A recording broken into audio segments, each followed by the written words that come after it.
痛みを感じろ。痛みを考えろ。痛みを受け取れ。痛みを知れ。痛みを知らぬ者に本当の平和は分からん。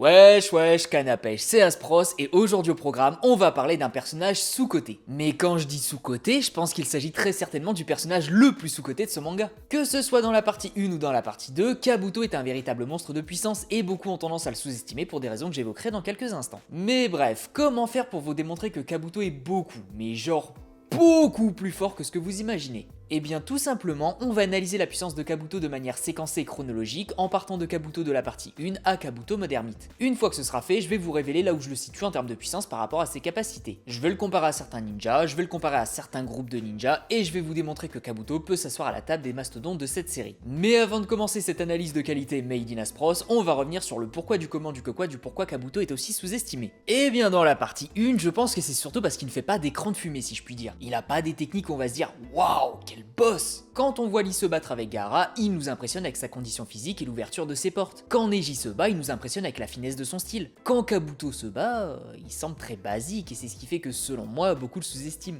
Mais vous allez voir que la narration et ses compétences le placent à un tout autre niveau que ces deux-là, au point même qu'il pourrait les exterminer en 2v1 avec une main attachée dans le dos. Ouais. À ce point-là. Dans la partie 2, il est sous-estimé à cause de 3 choses. Le fait que les gens le voient comme un sous-Orochimaru entre guillemets, le fait qu'il se soit fait détruire par Itachi entre guillemets, et le fait qu'il ait peur d'Obito Rinnegan. Bon, déjà c'est pas un sous-Orochimaru. Kabuto est la version la plus aboutie d'Orochimaru possible. Oui, c'est un Orochimaru-like, mais à un tout autre niveau, genre il soulève les grands morts d'Orochimaru sans aucune difficulté. Concernant sa défaite contre Itachi, dites-vous que Kabuto a affronté 2 Uchiwa avec une armure en scénarium. À aucun moment, et j'insiste bien sur cette déclaration, à aucun moment, Kabuto est plus faible qu'Itachi Edo ou Sasuke Eternal Mangekyou Sharingan, mais vous verrez. Et concernant sa déclaration sur Obito Rinnegan, faut comprendre 2 trucs. Obito fait lui-même partie des persos les plus puissants de cette œuvre et c'est l'un des rares ninjas à pouvoir passer outre la durabilité ennemie. Kabuto étant le ninja le plus durable de cette œuvre, le faire affronter Obito lui retire l'un de ses plus gros atouts, mais on en reparlera bientôt. Donc maintenant qu'on a vu pourquoi il est injustement sous-estimé, on va pouvoir passer à l'analyse de ses compétences en commençant par Kabuto de la partie 1.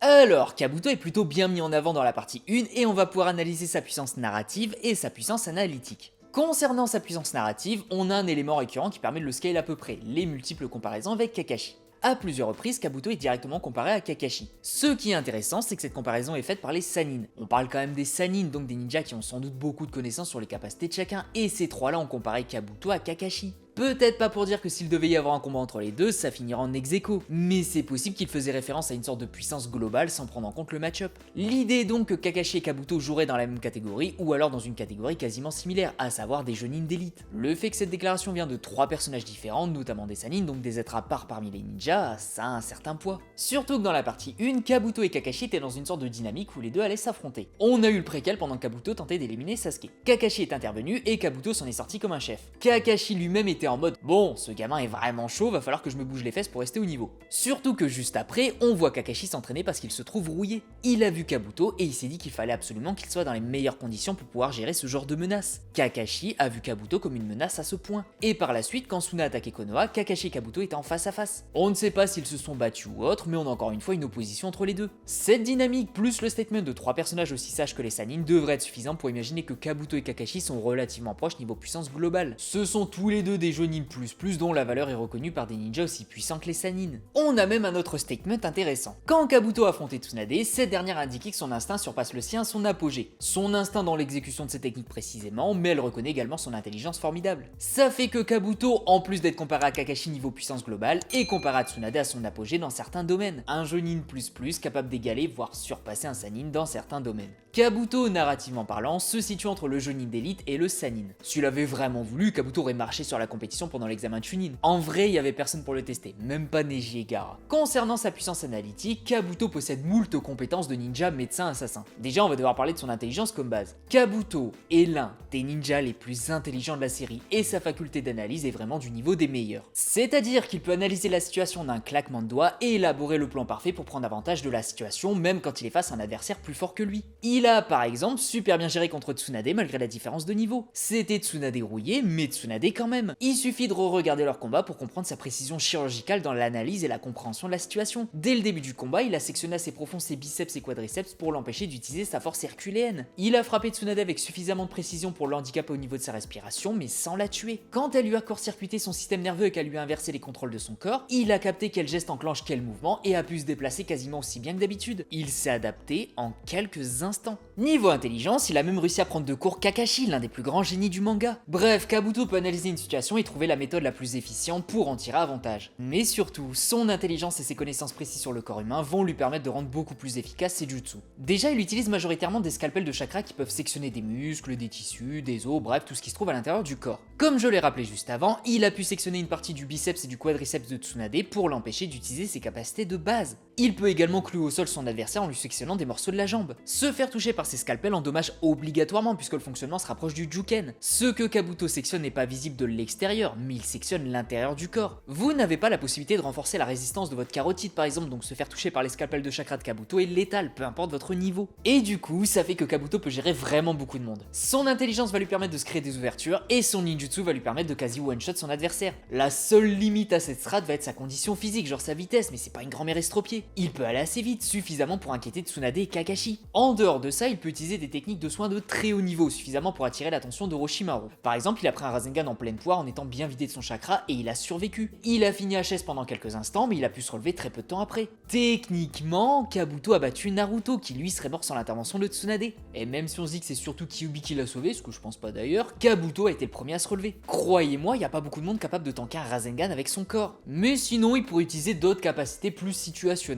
Par exemple, le temple du Nirvana. Kabuto est assez habile pour placer dans un genjutsu quasi tous les spectateurs de l'examen Chunin. Si vous captez un petit peu trop tard que c'est un genjutsu, vous dormez et c'est fini. Il a aussi la possibilité d'utiliser de la nécromancie pour contrôler des cadavres. Ces cadavres sont indiscernables de Kabuto lui-même vu la façon dont il s'en est servi face à Kakashi. Après, le reste c'est vraiment des broutilles, genre sa potentielle résistance au poison grâce à Orochimaru, mais c'est difficilement quantifiable et utilisable dans ce genre d'analyse. Mais bref, regardez ses stats et vous comprendrez que son seul réel défaut est sa condition physique. Les composantes du taijutsu sont ses capacités les moins développées, mais il compense très largement avec un style de stratège ultra bien ficelé. Si je devais scale ce Kabuto là dans la partie 1, je dirais qu'il est légèrement en dessous de Kakashi, mais suffisamment proche pour le faire suer. Il devrait également être capable de battre tous les ninjas non Sannin ou Kage, ainsi que Kakashi et Gai. Tout le reste des ninjas de la partie 1 sans exception, il pourrait théoriquement les vaincre. Rien que là, ce Kabuto aurait le niveau d'entrée dans l'Akatsuki en tant que membre à part entière. Pas forcément dans le top tier, mais ça reste une sacrée prouesse en sachant que ce Kabuto n'est littéralement rien en rapport à celui de la partie 2. Mesdames et messieurs, Kabuto Modermite.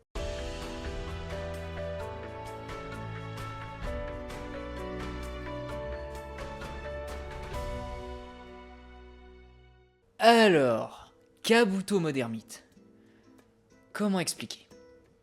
C'est comme si vous essayez de créer un personnage, qu'on vous demande quelle sera sa spécialité, et que vous répondiez oui. Kabuto Modermite est bon en tout.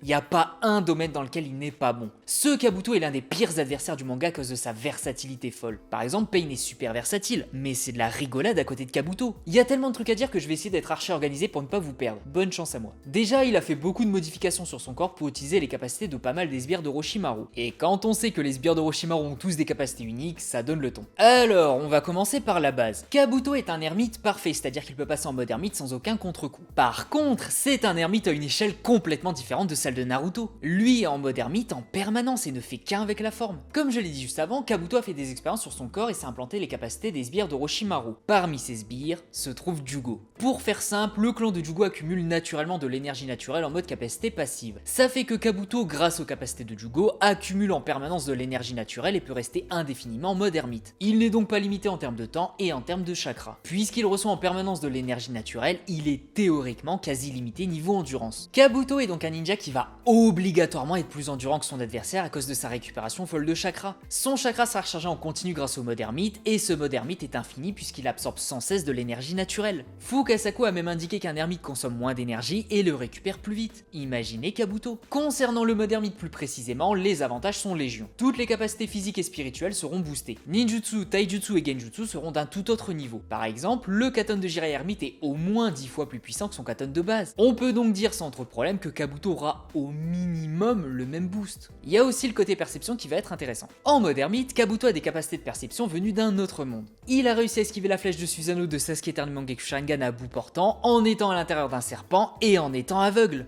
Rien que ça. Aussi, il est capable de ressentir le chakra sans grosse limitation en termes de distance. Par exemple, Naruto pouvait sentir le chakra de toutes les unités sur le champ de bataille. Imaginez Kabuto, un ermite nettement plus compétent. Ça fait qu'échapper à la vigilance de Kabuto est quasi impossible. Non seulement vous ne pouvez pas vous cacher, mais vous ne pouvez pas le prendre de vitesse ou en traître. Il vous sentira forcément. Les deux seuls moyens de passer outre ses capacités de perception, c'est d'avoir la capacité de le mettre sous pression au point qu'il ne puisse pas tout gérer, ou d'être plus intelligent que lui pour pouvoir établir un plan qu'il ne pourra pas contrer. Sauf qu'évidemment, c'est plus facile à dire qu'à faire. Kabuto est potentiellement le ninja le plus versatile de cette œuvre. Il peut spammer des attaques cheatées à distance, peut vous broyer au corps à corps, et ses autres capacités vont lui permettre d'être immunisé contre 95% des techniques de l'œuvre. On y reviendra. Et concernant l'intelligence, Kabuto est l'un des personnages les plus intelligents du manga. Du coup, qui pourrait élaborer un plan que Kabuto ne pourrait pas gérer? Bah, en vrai, il y a qu'une poignée ninja qui en serait capable. Par exemple, il y a Itachi. Sauf qu'être plus intelligent ne fait pas tout, faut avoir les capacités de capitaliser. Shikamaru est plus intelligent que Temari, mais n'a pas pu aller jusqu'au bout par manque de capacité. Donc, passer outre la perception de Kabuto est une mission digne des 12 travaux de Gaimeito. Faut surtout comprendre que le mode ermite de base a des défauts. Ça prend un certain temps à accumuler l'énergie naturelle et il y a une limite en termes de temps. Kabuto n'a pas ces défauts. Lui absorbe passivement de l'énergie naturelle et est en permanence en mode ermite. Il a les avantages sans les défauts. Et cette maîtrise du mode ermite lui permet des dingueries. Par exemple, on est tous d'accord pour dire que les genjutsu des Uchiwa sont archi fumés. Kabuto peut désactiver sa vue, ce qui va l'immuniser à 99% des genjutsu visuels. Seuls le Tsukuyumi infini et l'Izanami sont possibles. Le Koto Amatsukami faisant débat, je ne vais pas trop m'avancer, mais ça ne nécessite pas forcément que l'adversaire regarde Shisui. Si Shisui regarde l'adversaire, le genjutsu peut être lancé. Mais si Kabuto désactive sa vue, peut-être que ça va empêcher la technique de fonctionner. Bref, le manga n'est pas très explicite sur ça également. Pas besoin de dire « Ah gna ça fonctionne obligatoirement, va relire le manga et les romans ». Y a aucune preuve, juste des interprétations. Dans tous les cas, j'ai probablement cité les 3 genjutsu visuels les plus puissants du manga. Tout le reste, Kabuto peut gérer. Il y a également une petite capacité passive que je garde en réserve pour une explication un petit peu plus loin dans la vidéo. Vous comprendrez. Et enfin, le mode ermite permet d'utiliser des capacités uniques qu'on va aborder juste après. Mais juste avant, pour conclure sur ce mode, il offre à Kabuto des capacités de base extrêmement difficiles à gérer et à passer outre. Mais maintenant qu'on a vu le fonctionnement de son mode ermite, on va voir son arsenal. Comme je l'ai dit plus tôt, Kabuto est probablement le ninja le plus versatile de l'œuvre et c'est en grande partie grâce à son arsenal. Tout d'abord, il continue d'utiliser ses scalpels de chakra, mais cette fois-ci, il peut couper en deux un être humain d'un seul coup. Donc, soit il vous attaque au corps à corps avec sa force d'ermite, soit il fait du tartare avec vos fesses. Il peut également utiliser des jutsu plus classiques, genre des suiton, mais boostés par son chakra d'ermite. Selon le databook, il maîtrise également les éléments vent et terre, ceux qui, de façon situationnelle, pourraient servir. Il peut également invoquer Manda 2.0 qui devrait être supérieur à Gamabunta et Katsuyu. Mais surtout, il maîtrise les mêmes capacités que ses collègues sbires d'Orochimaru. Et autant chaque capacité en individuel est vraiment puissante, autant toutes combinées, c'est presque un cheat code. Déjà, il possède le même style qu'Orochimaru en utilisant des mues de serpent ou des substitutions. Dès qu'il se retrouve coincé ou qu'il se fait attaquer, il peut changer de corps et éviter les blessures ou la mort. Je vous rappelle qu'Orochimaru, malgré son corps sur le point de lâcher, n'a eu aucun problème à survivre au fait de se faire couper en deux. Déjà que c'est difficile de toucher Kabuto de base, là ça le rend casse-tête. Ensuite, il a la capacité de Suigetsu à se liquéfier. Dites-vous donc que si par miracle il se fait toucher, il peut se liquéfier pour annuler totalement l'attaque. Suigetsu, grâce à cette faculté, a pu survivre à une bombe bijou d'Ashibi en pleine poire. Donc en plus du fait qu'il soit ultra dur à toucher, Kabuto sera ultra dur à blesser. Mais c'est pas fini. Imaginez si un ninja arrive à passer outre les capacités d'Orochimaru et arrive à passer outre la faculté de liquéfaction de Suigetsu. Ça paraît improbable, mais imaginez quand même. Bah même comme ça, c'est pas suffisant. Kabuto possède également une faculté de régénération folle conférée par Karin. Ça fait que si un ninja arrive à faire en sorte d'outrepasser la durabilité de Kabuto héritée d'Orochimaru, qu'il arrive à outrepasser les capacités de liquéfaction de Suigetsu, bah ça va pas forcément poser problème à Kabuto qui pourra se soigner. Et en plus, la capacité de soin de Karin n'est pas à prendre à la légère. D'autant plus que Kabuto possède toujours ses propres capacités de soins qui sont sûrement boostées par le mode ermite. Et la blague finale, Kabuto n'a même pas besoin de former des sauts ou autre, il se régénère en continu. Toucher Kabuto va déjà être une torture à cause de ses réflexes, mais le blesser réellement relève presque de la mission impossible. Et je le précise, mais Kabuto peut sans doute utiliser toutes les capacités de ces trois-là. Par exemple, l'espèce de golem d'eau de Suigetsu ne devrait pas être impossible à reproduire pour Kabuto dans les mêmes conditions. Toutes ces capacités vont booster sa durabilité et passer outre n'est virtuellement pas possible. Ou alors faudrait vraiment imaginer une attaque dont la puissance serait colossale, genre une bombe bijou de Jubi. Dites-vous d'ailleurs que Suigetsu a survécu à une bombe bijou d'Ashibi. Maintenant vous prenez Kabuto et sa durabilité d'Orochimaru, de Suigetsu et de Karin en même temps et vous allez voir que ce mec est increvable, pire qu'un moustique. Rien qu'avec ça, Kabuto se place déjà à la table des meilleurs, mais il y a pire. Il peut utiliser toutes les capacités des 5 du son. La capacité de Sakon de faire apparaître un deuxième corps et de pouvoir utiliser ses pouvoirs. Les d'automne immenses de Jirobo pour garder l'adversaire à distance. L'étoile d'araignée de Kidomaru qui ne peuvent pas être tranchées avec des capacités classiques. Neji a réussi grâce au Juken, donc le contre ultime face à ses techniques, et Itachi et Sasuke les ont brûlés via Amaterasu. Ça nécessite vraiment des capacités particulières et il n'y a pas tout le monde qui en ont. Il y a aussi le Kekkei Genkai de Kimimaro qui lui permet de faire sortir des eaux depuis le sol pour attaquer son adversaire là où il se trouve. Notez également qu'il peut sans doute lui aussi se déplacer via les eaux alors que l'adversaire aurait des mouvements restreints. Mais surtout, Tayuya.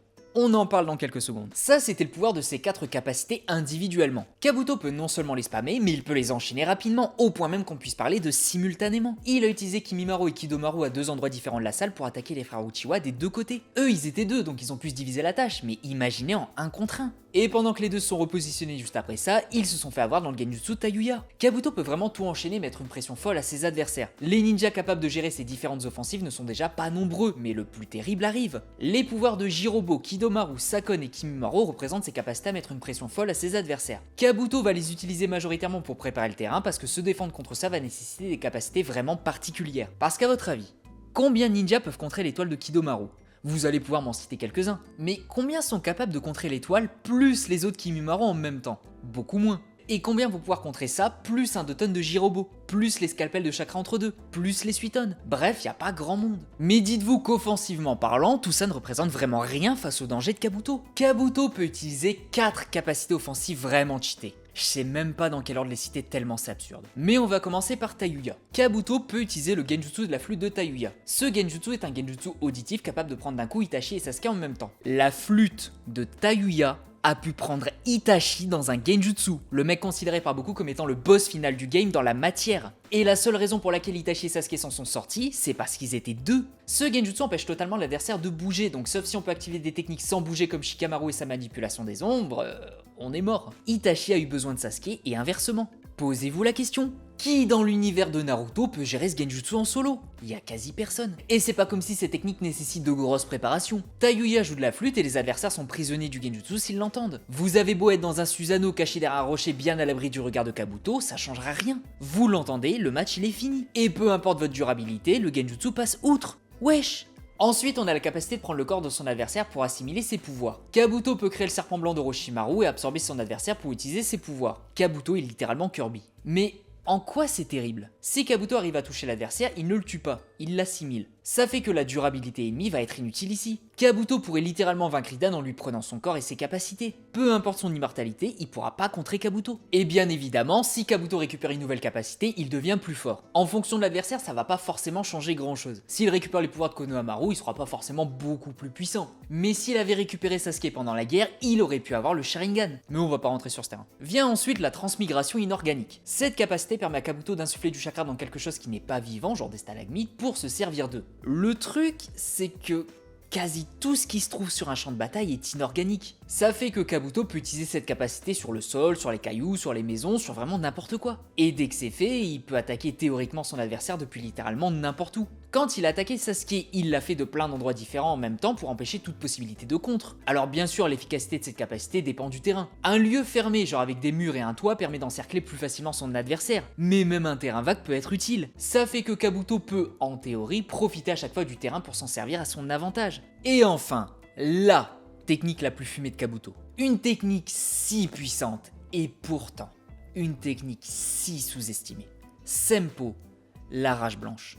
Aussi appelé le dragon lumière parce que c'est plus facilement reconnaissable. Cette technique est quasi parfaite. Kabuto lance un dragon lumière qui vient s'enrouler sur lui-même avant d'exploser. L'explosion libère un son strident et une lumière aveuglante. Toutes les personnes dans le champ d'action de cette technique seront bloquées sur place à cause du son et de la lumière intense. Seul Kabuto peut se déplacer à l'intérieur de la technique à cause de ses capacités de liquéfaction et sa faculté à fermer la cornée de ses yeux pour filtrer la lumière. Est-ce que là, à ce moment-là, vous comprenez ce qui se passe? Le son et la lumière sont des choses qui ne peuvent pas se tanker. Par exemple, vous n'avez pas possibilité de bloquer cette technique avec une défense aussi solide soit-elle. Que vous vous appeliez Kiba ou Madara, cette technique va vous flinguer de douleur. Vous ne serez plus capable de bouger, plus capable d'utiliser votre vue et votre ouïe, et vous n'allez plus être capable de ressentir les choses à cause de l'oscillation de l'air. Vos sens seront bloqués. Mais le pire du pire, cette technique empêche l'utilisateur d'utiliser ces techniques. Le databook précise que c'est impossible de maintenir ces techniques quand l'attaque est activée. Pour preuve, Sasuke, à cause de la douleur intense et de l'oscillation de l'air, n'était pas capable de maintenir actif son Susanoo. Alors je vous vois venir, qu'en est-il d'Itachi? Pourquoi lui a pu utiliser son Susanoo? Itachi est un Edo. Il a subi la forte lumière et le son mais n'était pas affectable au même niveau que Sasuke. Très tôt dans Naruto, on découvre que l'eau est un excellent conducteur pour le son. Bon, c'est pas que dans Naruto évidemment, mais ce principe s'applique à cet univers. Utiliser une technique à base de son est donc difficile à contrer pour cette raison. Sauf qu'Itachi n'a pas un corps de chair Edo, mais un corps d'Edo. Hihi. Non, plus sérieusement, c'est une sorte de corps qui est fait en parchemin / papier mâché. Le son ne peut pas se propager de la même façon que dans le corps de Sasuke. L'effet sera forcément réduit. Il va subir le son directement dans ses tympans, mais pas dans tout son corps, d'où le fait qu'il a pu utiliser son Susanoo malgré la technique. En gros, l'effet n'était pas optimal sur lui. Mais n'importe qui sans un corps d'Edo ne pourrait pas résister à cette attaque. Le databook le confirme. Donc on est sur une attaque qui immobilise totalement l'adversaire en lui faisant perdre quelques instants l'utilisation de ses sens. La victime sera donc plongée dans une technique ultra lumineuse et sonore et n'aura plus aucune perception de l'espace et de son adversaire qui aura le champ libre pour attaquer. La victime n'aura également plus possibilité de se défendre via une de ses techniques défensives. Elle sera debout, sans défense, à la merci de Kabuto qui peut, je le rappelle, one-shot n'importe quel humain avec ses scalpels de chakra. Il pourrait même en profiter pour absorber l'adversaire avec Orochimaru. Si l'attaque est activée, le match est fini dans 95% des scénarios. Le seul micro-défaut de la technique est que l'attaque n'est pas instantanée, genre le dragon est lancé, puis explose. Itachi a pu se déplacer entre les deux actions. Mais comme c'est impossible de se défendre contre cette attaque, il faut être capable d'empêcher Kabuto de la lancer ou simplement réussir à fuir au loin. Mais là encore, ça nécessite de connaître l'attaque en amont, chose qui n'est pas possible puisque seuls Itachi et Sasuke la connaissent. Je vais vous faire un petit résumé. Kabuto est quasi impossible à blesser. Soit il va esquiver, soit il va tanker l'attaque grâce aux capacités d'Orochimaru, soit il va utiliser les capacités de liquéfaction de Suigetsu. Dans le cas très peu probable où il se fait toucher, il pourra se soigner grâce à sa régénération folle venant d'Orochimaru et de Karin. Niveau attaque, il possède 1001 capacités différentes, que ce soit au corps à corps ou à distance, que ce soit pour mettre la pression, pour blesser, pour tuer ou même pour passer outre la durabilité ennemie. Il possède des attaques ne pouvant pas être bloquées, ne pouvant pas être contrées seul et dont les effets lui permettent de s'adapter à n'importe quel environnement ou situation. Un seul adversaire ne sera pas adapté à contrer l'intégralité de ses capacités. Genre, Shikamaru peut contrer le Genjutsu, mais pas le reste. Itachi Edo peut contrer la rage blanche, mais pas ses Genjutsu. Le Raikage peut passer outre la liquéfaction de Suigetsu, mais pas celle d'Orochimaru. Bref, Kabuto est avantagé contre la quasi-intégralité des ninjas de l'œuvre. Je ne dis pas qu'il est au niveau d'Hashirama et Madara bien évidemment, mais on ne peut pas nier que toutes ses capacités lui permettent d'avoir au moins un atout en fonction de son adversaire. Il peut utiliser différents styles de combat en fonction de la situation. Kabuto peut se battre et avoir l'avantage de la situation et du match-up contre quasi n'importe qui. Mais